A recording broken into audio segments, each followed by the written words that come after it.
Good day gamers, today I'm just going to quickly have a very short video. I'm just going to show you guys my skills, my playstyle, and how I go through nightmare dungeons. In the background here, we're going to have 2 nightmare dungeons to show you guys just how I engage most fights, essentially how I deal with elites and what I do when I get in trouble and things like that. So in the background, we're just going to have a couple of nightmare dungeons.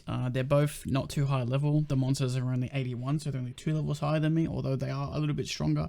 You'll see for the most part, I actually absolutely steamroll through some of this stuff. So I'm going to have this playing in the background for you. You'll see on the hotbar down here, now number 1, we've got Raised Skeleton. Number 2, we got Army of the Dead. Number 3, we have Blood Mist. Number 4, we have Decrepifier. Number 5, which is a little bit weird, I know, is actually where my golem goes. And then right click, we have the Bone Spear.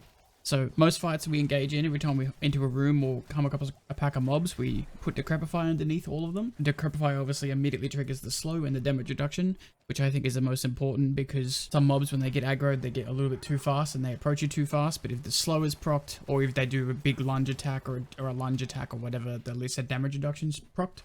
So number 1, we do Decrepify, and then we immediately follow it up with the Bone Spear. Also including down the bottom, we obviously have a little bit of a skill swap here. So instead of a left click, so instead of an essence generator, which I've addressed in my previous builds, we actually have the golem down there. So we replaced an essence generator with the golem. And as far as when to use him, so the golem that we have is Iron Upgrade 2, which for some of you guys who have read it, the Iron Golem comes in and he slams the ground around you. He procs a stun in that case, but he also, because he's upgrade 2, he also applies vulnerable, which I've mentioned before. Vulnerable is super important as far as getting damage output is concerned. So very often in a playstyle, Decrepify, Bone Spear, and then obviously depending on how many enemies and such there are, or there's an important enemy, we send the Golem over there to just do a ground slam to get stun as well as vulnerable procs, because that could be super important. As you can see, I obviously sometimes play super aggressive to the point where I'm even in melee range to bosses and such, because I do Decrepify for damage reduction, we do the Bone Spear for vulnerability, and then the Iron Golem for so much as a slam and vulnerability procs, so that's super important. So make sure that you have the Iron Golem being used in there as well, but that's exactly how I use it. So make sure every time you see a corpse, just raise the skeleton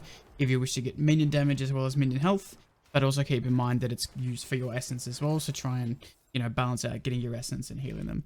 Me personally, I just focus on using the corpses to get the essence, and the consequence of minions doing damage and healing is just a side effect. Now, obviously, number 2, Army of the Dead, that's our big ult. So I use that for the most part. I use it whenever elites show up. I just press Army of the Dead. What's good about that is obviously the ult itself does a little bit of damage. If some minions end up dying, we can use Army of the Dead to bring them back, although with my skills and my passives and stuff like that, not a lot of that ends up happening. But most of the time when I use Army of the Dead, I just see elite, pop it, the ult does the damage. Sometimes we summon the minions back in, like as you can see in the background there, I actually died, so Army of the Dead helps bring them all back very quickly. Saves me having to raise 12 skeletons for the ground. Obviously Army of the Dead brings them all back, so that's really good. Key important things about the ult is one of the aspects we have in our gear. As you can see in my previous video, we have an aspect in the ring that's while Army of the Dead is active, our minions get double attack speed, so 100% attack speed and 90% reduced damage. So every time an ult or a boss shows up, you make sure you just pop your Army of the Dead. Minions get attack speed, they get reduced damage, the ult itself does damage. There's tons and tons of effects, right? So it's super important. And number 3 is Blood Mist. Me personally, I'm not a big fan of the skill, but it's to prevent whenever you get hit by a CC, you can use Blood Mist, so you can just get out of it. Most of the time, if you're doing in higher content, you don't play like this, like I'm doing, just running into mobs and being an absolute lunatic. But whenever you get hit by a CC, you use Blood Mist and you basically just get out of the combat. And it's that simple, you know, just learn your rotations, learn to use it. We can use Blood Mist aggressively, but I don't recommend it. Recommend only using it for when you're getting slowed and CC'd and all this chain stuff, so keep that in mind. One thing I will mention is we recently got, talked about it in my previous video, the Ring of Mendeln, which is super good. I have tested it now, and I have to say that the ring is actually super good. I recommend getting it in your builds, and I'll go into that in a second as to why it actually turned out pretty well. This is just going to be a quick snippet to show you guys a little bit how I think the Ring of Mendeln is actually good, and I'll go into details in just a little bit. If you want to skip forward to the ring itself, you can. This is just a quick during this fight that I had in the background before, but during this fight, you'll see a bunch of really, really high number procs, so much as 170k, 200k, and actually the damage that's doing that isn't my Bone Spear or my minions, but it's actually the ring's affix that's causing my minions to do that damage. During this fight, you'll see they got a bunch of numbers. Most of the time I hit for, you know, 20k, 14k procs and such like that, 30k sometimes if I get a crit with my Bone Spear. But once the minions get back up, Ring of Mendeln procs as well, you start seeing numbers as so much as 146k, 172k, 132, 155, all that stuff, and that's purely from the Ring of Mendeln. So for those of you who have been following this build for a little while and have actually tried minions themselves, we all know that minions don't hit very hard. Even if they get a crit, even with level 79 that I'm at, you'd be lucky for minions to hit, you know, 20k on a crit. Obviously, they're really high attack speed, so they shouldn't hit too high. But the Ring of Mendeln is hitting for really, really high numbers. I certainly never hit that close with my Bone Spear. My minions definitely never hit that close.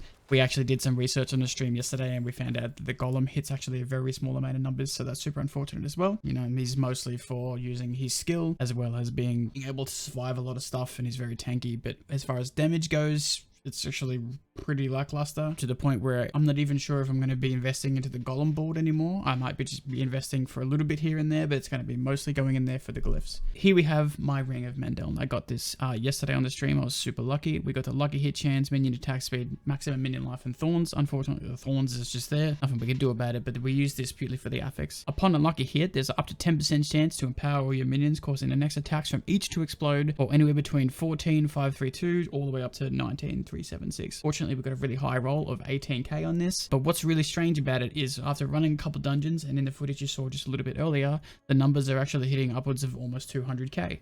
Now, I can only imagine that the reason for this is because this empowering is coming from the minions, which means that this is just speculation at this point, and I'm still testing it out, but the damage hitting that high must be coming from because I have minion damage. So we go down here in town. At the moment, we have damage with minions 96, damage with warriors 51, damage with mages 199. But if I go out of town, I'll quickly show you guys something. So here, as you can see, that when we're out of town, our mages go up to all the way up to 379, warriors 118, but damage of minions stays exactly the same.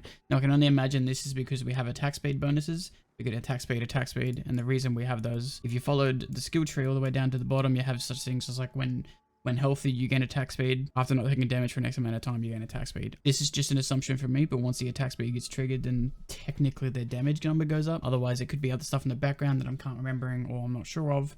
But essentially, I think the Ring of Mendeln damage, although it is 18k, which I really thought that 18k, like obviously, you know, we're throwing Bone Spears out, it's going to be proccing lucky hit.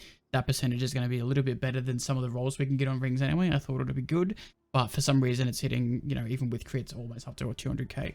So for any of you that are doing minions build and you're looking for something to really push you over the edge, it's really hard to get this one, obviously. I don't like saying, oh, get this unique build, get better, because sometimes it's super impossible to get this ring. So much so, in fact, that I only got this yesterday and I'm level 79. So I've put, you know, however many hours in this game. I've almost reached level 80 and I've only seen one of these bad boys. But if you do get it, keep it, try it out in your build. I think you guys will love it. That's it for the skills, the playthrough video. If you have any more questions, feel free to comment down below. I noticed that a couple of you guys are asking questions here and there, I'm answering you guys as much as I can, to the point where I even made this entire video just to answer. I think I've only actually been asked by 2 different people on the playstyle and such.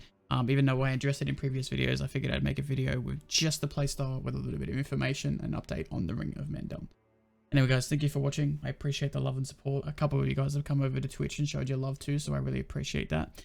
For those of you seeing this for the first time, I do stream every single day, twitch.tv/EpicSapien. Please come check me out there and feel free to chat with me there and ask him minion questions and such as well. Thanks for the watch, guys. Appreciate it.